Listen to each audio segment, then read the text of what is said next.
Hi friends, welcome to my channel. It's me Shobna. கொஞ்சம் பேசலாமா with me? So I guess ஒரு 4-5 days ஆச்சு நம்ம ஃபுல் டே vlog போட்டு. பிகாஸ் நான் வந்து பொங்கலுக்காக வந்து ட்ராவல் பண்ணியிருந்தேன். கரெக்டாக பொங்கல் வந்து மண்டே, நான் முன்னாடி நாள் சண்டே தான் வந்து நைட்டு நாங்கள் ரீச் ஆனோம் திருச்சி.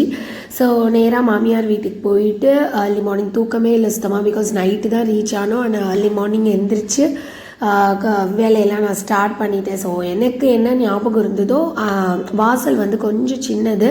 ஸோ அதனால் அந்த சின்ன வாசலுக்கு ஏற்ற மாதிரி நான் எப்படி கோலம் போட முடியுமோ அந்த ஸ்டெப்ஸ்லலாம் கொஞ்சம் கோலம் போட்டு அதெல்லாம் நான் வந்து பண்ணியிருந்தேன். ரொம்ப நாள் ஆச்சு. கலர் வந்து அடிக்கல. ஆக்சுவலி நான் வந்து ஒரு 2 days முன்னாடியே நான் திருச்சி போயிருந்தேன் அப்படின்னா கலரெல்லாம் வாங்கி வச்சுருந்து கலர் பண்ணியிருக்கலாம், கலர் அடிச்சிருக்கலாம். பட் நாங்கள் முன்னாடி நாள் போனதுனால மாமியாரும் ஒரு ஆளாக இருக்கனால அவங்களால வாங்க முடியல. ஸோ வெறும் பொங்கல் பானை மட்டும்தான் அப்படியே வந்து நான் கோலமாக தான் அப்படியே போட்டிருந்தேன்.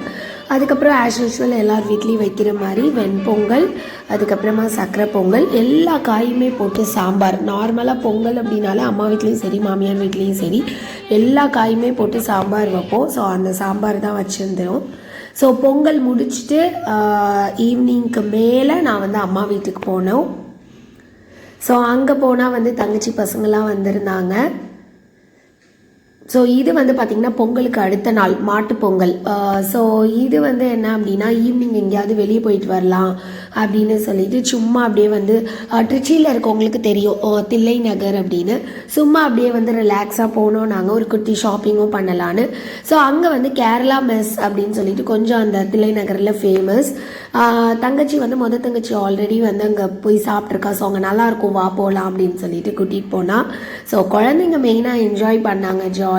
அண்ட் ரொம்ப நாள் ஆச்சு நாங்கள் வந்து அக்கா தங்கச்சிங்களா சேர்ந்து அவுட்டிங் போய் இந்த மாதிரி ரொம்ப நாள் ஆச்சுனாங்க. ஸோ இது ஒரு மாதிரி வந்து டிஃப்ரெண்ட்டாக இருந்தது. மற்றவங்க யாருமே இல்லாமல் நாங்கள் ஒரே கேர்ள்ஸ் அவுட்டிங் அப்படிங்கிற மாதிரி தான் இருந்தது குழந்தைங்களோட. பட் நல்லாவே என்ஜாய் பண்ணோம். ஸோ எப்போவுமே வந்து கேர்ள்ஸ் மட்டுமே அவுட்டிங் போனோம்னா அது ஒரு மாதிரி ஒரு தனி எக்ஸ்பீரியன்ஸ் தான் இல்லையா. ஸோ அங்கே போயிட்டு அப்படியே பொறுமையாக அந்த தில்லை நகரில் பார்த்திங்கன்னா நாங்கள் வாக்கபிளில் தான் அப்படியே வந்துகிட்டே இருந்தோம். ஸோ பொறுமையாக வந்து அதெல்லாம் பார்த்துட்டு நிறைய வந்து ரொம்ப நாள் ஆச்சு. நான் ப்ரெக்னெண்ட்டாக இருக்கும்போது ஒரு 5 years முன்னாடி நான் அந்த ஏரியாவில் தான் வாக்கிங்கெல்லாம் போவேன். இப்போ வந்து நிறையவே கொஞ்சம் சேஞ்ச் ஆகிருந்தது. ஸோ பொறுமையாக ஒவ்வொன்றா பார்த்துட்டு என்னென்ன ஷாப் இருக்குது அதெல்லாம் பார்த்துட்டு அப்படியே பொறுமையாக போயிட்டுருந்தோம். ஸோ இப்போ பார்த்தீங்கன்னா இங்கே ஒரு லெஃப்ட் சைடில் உங்களுக்கு ஒரு ஷாப் தெரியுது. இது வந்து ஃபேக்ட்ரி லே அவுட். ஸோ திருச்சியில் யாராவது இருக்கீங்களா, இங்கே தில்லை நகர் ஃபஸ்ட் கிராஸ்லேயே தான் இருக்குது. நீங்கள் உள்ளார நுழைஞ்சோடனே ரைட் சைடில் இருக்கும். இங்கே போய் விசிட் பண்ணி பாருங்கள். அண்ட் ஆல் பிராண்டட் குர்த்திஸ் எல்லாமே பார்த்தீங்கன்னா உங்களுக்கு லைஃப் ஸ்டைலில் ஷாப்பர் ஸ்டாப்பில் இருக்க எல்லா பிராண்டட் டாப்ஸ் எல்லாமே அங்கே இருக்குது. ரொம்ப நல்லா இருந்தது. நாங்களும் ஒரு குட்டி குட்டி ஷாப்பிங் எல்லாம் பண்ணினோம். ஸோ யாராவது திருச்சியில் இருக்கவங்க அங்கே போனீங்க அப்படின்னா ட்ரை பண்ணி பாருங்கள். ஸோ அதெல்லாம் முடிச்சுட்டு நாங்கள் பொறுமையாக வீட்டுக்கு வந்தால் டியூஸ்டே அப்படியே காம் டவுனாக போச்சு. இது வெனஸ்டே. ஸோ வெனஸ்டே வந்து பார்த்திங்கன்னா பசங்கள்லாம் ஃபுல்லாக வந்து என் தம்பியோட வந்து பயங்கரமாக வந்து ஆட்டம் போட்டுட்டு இருந்தாங்க. அண்ட் 3 பேரும் சேர்ந்துட்டாங்கன்னா என் தம்பியை ஒரு வழி பண்ணிடுவாங்க. ஸோ ஜாலியாக வந்து ஆட்டம் போட்டுட்டு இருந்தாங்க. ஸோ சாண்ட்விச் பண்ணலாம் அப்படின்னு சொல்லிட்டு நாங்கள் இதுக்கு தில்லை நகர் போயிட்டு வரும்போது நாங்கள் ப்ரெட் வாங்கிட்டு வந்திருந்தோம், சாண்ட்விச் ப்ரெட். ஸோ அதனால் வந்து சாண்ட்விச் பண்ணலாம் அப்படின்னு சொல்லிட்டு வீட்டில் இருக்கிறத வச்சு பண்ணலாம். இங்கே வந்து பார்த்திங்கன்னா திருச்சியில் மயோ அதெல்லாம் இல்லை. ஸோ வந்து ஜஸ்ட்டு ஆனியனும் கேரட்டை திருவி போட்டு லைட்டாக பெப்பர் போட்டு சாட் பண்ணி வச்சுட்டேன். ஸோ லைட்டாக வந்து சாட் பண்ணிவிட்டு, ஏன்னா ரொம்ப வந்து நம்ம வேக விட்டோம் அப்படின்னா உங்களுக்கு பொரியல் மாதிரி ஆகிடும். ஸோ குழந்தைங்கள பொறுத்த வரைக்கும் நம்ம பச்சையாக ஆனியன்லாம் வச்சோம் அப்படின்னா சாப்பிட மாட்டாங்க இல்லையா. ஸோ இந்த மாதிரி ட்ரை பண்ணி பாருங்கள். ஆனியனை நல்லா ஸ்லைஸாக கட் பண்ணிவிட்டு ஃபஸ்ட்டு அதை பட்டரில் பெப்பர் போட்டு லைட்டாக ஃப்ரை பண்ணிவிட்டு அதுக்கப்புறம் அந்த துருவின கேரட்டை ஆட் பண்ணி அடுப்பை ஆஃப் பண்ணிடுங்க. ப்ரெட்டில் வந்து ஒரு பக்கம் பட்டர் அண்ட் சாஸ் கெச்சப் போட்டு அதுக்கப்புறம் இந்த ஸ்டஃப்டை வச்சு நல்லா ப்ரெஸ் பண்ணிவிடுங்க. குழந்தைங்களுக்காக நான் ஓரத்தில் இருக்கிறதெல்லாம் கட் பண்ணிட்டேன். ஸோ ஜஸ்ட் இதெல்லாம் நான் வந்து பண்ணி ஸ்டஃப் பண்ணி கொடுத்தேன். அண்ட் தங்கச்சி எல்லாத்தையுமே வந்து டோஸ்ட் பண்ணி எடுத்துட்டா. ஸோ இது வந்து ஊருக்கு கிளம்ப ஸ்டார்ட் பண்ணிட்டோம். பிகாஸ் ரொம்ப கம்மியான லீவ் தான், 3 days தான் இருந்தது. அண்ட் நெக்ஸ்ட் டே தேர்ஸ்டே வந்து யஷ்வந்த்க்கு ஸ்கூல் இருந்தது. ஸோ பேக்கிங் எல்லாமே வந்து பண்ணியாச்சு. பேக்கிங் எல்லாம் பண்ணி வச்சுட்டு எப்போவுமே வரும்போது ஒரு பேக் 2 பேக்கோடு தான் வருவேன். பட் போகும்போது எக்ஸ்ட்ரா ஒரு பேக் இருக்கும் இல்லையா, அம்மா வீட்டிலன்னா அப்படி தான் கொடுத்து விடுவாங்க.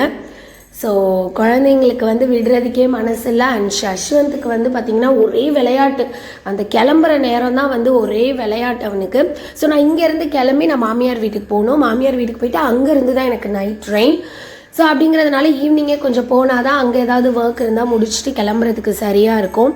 பட் ஷஷ்வந்துக்கு கிளம்புறதுக்கே மனசில் இன்னும் கொஞ்சம் நேரம் விளையாடணும் அப்படின்னு சொல்லிட்டு ஒரே வந்து கொஞ்சம் வந்து அப்படியே அழுகையாக தான் இருந்தார்.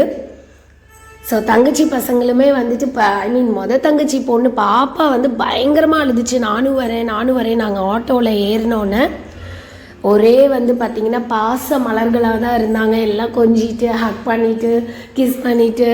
ஸோ இதெல்லாம் பார்க்குறதுக்கே ரொம்ப நல்லா இருக்கு இல்லையா. ஸோ அப்படியே வந்து எல்லாத்துக்கும் பாய் சொல்லிவிட்டு அப்பா வந்து ஷாப்பில் இருந்தாங்க. ஸோ தம்பியும் வந்துட்டு வீட்டில் இருந்தார். ஸோ எல்லாத்துக்கும் பாய் சொல்லிவிட்டு மாமியார் வீட்டுக்கு போயிட்டு அதுக்கப்புறம் நைட் வந்து நாங்கள் வந்துட்டோம். இது வந்து ரயில்வே ஸ்டேஷன். ஸோ ட்ரெயினுக்கு வந்து எப்போவுமே நாங்கள் ஒரு 15-20 மினிட்ஸ்க்கு முன்னாடி வந்துடுவோம். அங்கே மாமியார் வீட்டு பக்கத்துலேயே தான் ரயில்வே ஸ்டேஷன் இருக்குது. ஸோ வாக்கபிள் டிஸ்டன்ஸ் தான்.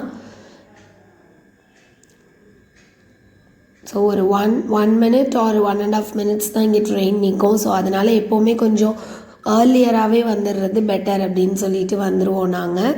ஸோ ட்ரெயினும் வந்தாச்சு.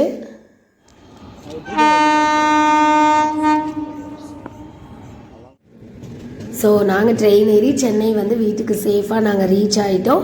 ஸோ இந்த வீடியோ உங்களுக்கு பிடிச்சிருந்தா லைக் பண்ணுங்கள், ஷேர் பண்ணுங்கள், கமெண்ட் பண்ணுங்கள். அண்ட் மறக்காமல் நம்ம சேனலை சப்ஸ்கிரைப் பண்ணிக்கோங்க. உங்களுக்கு பொங்கல் எப்படி போச்சு, எந்த ஊருக்கு போனீங்க அப்படிங்கிறத மறக்காமல் கமெண்ட் பாக்ஸில் சொல்லுங்கள். பாய்.